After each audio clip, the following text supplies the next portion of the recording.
পিঠাপুলির আয়োজনে আজকে থাকছে পেপার পাটিসাপটা। তো শুরুতে একটা পুর তৈরি করব, এই জন্য নিয়ে নিচ্ছি 2 কাপ পরিমাণ নারকেল কোড়ানো, 1 চিমটি লবণ আর 150 গ্রাম পরিমাণ খেজুরের গুড়।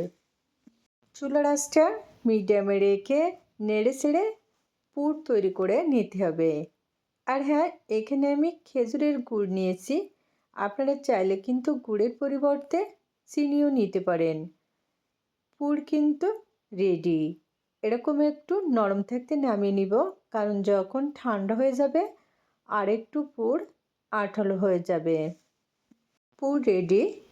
তো এখন একটা ব্যাটার তৈরির জন্য নিয়ে নিচ্ছি শুকনো চাউলের গুঁড়ো 2 বাটি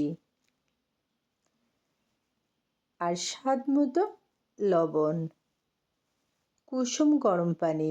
এখানে কিন্তু নর্মাল পানি দেওয়া যাবে না, বা একেবারে ফুটান্ত গরম পানিও দেওয়া যাবে না। 2 বাটি চাউলের গুঁড়োর জন্য এখানে নিয়ে নিলাম 2 কাপ আর হাফ কাপ পরিমাণ পানি।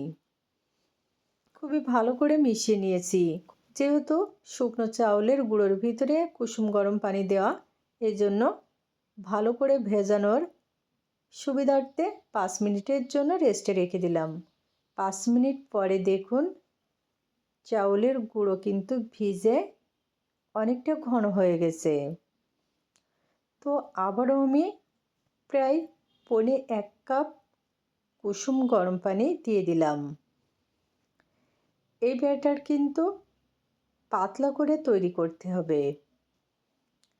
ফাইনালি কিন্তু এখন ব্যাটার রেডি। তো প্যানে কয়েক ফোঁটা তেল দিয়ে দিচ্ছি। সরাসরি কিন্তু তেল দিয়ে ব্যাটারটা দেওয়া যাবে না, এর জন্য টিস্যু পেপারের সাহায্যে ভালো করে মুছে নিলাম। এখন নিয়ে নিচ্ছি ব্যাটার।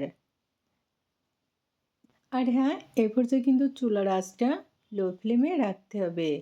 দেখুন চারপাশ থেকে ছেড়ে দিছে, অর্থাৎ পিঠাটা ভালোভাবে রেডি হয়ে গেছে। এখন এক সাইডে নিয়ে নিচ্ছি নারকেলের পুর। পরিমাণ মতো পুর দেওয়ার পরে এরকম 2 সাইড তুলে দিতে হবে। তুলে দিয়ে এরকম করে ভাঁজ দিয়ে নিচ্ছি। ব্যাস তৈরি হয়ে গেল খুবই মজার একটা পেপার পিঠা। এই পিঠাটা কিন্তু তৈরি করা যেমন সহজ, তেমনি খেতেও অসাধারণ গরম গরম। তো বন্ধুরা, ভালো লাগলে একবার তৈরি করে দেখবেন। আজকের মতো সবাই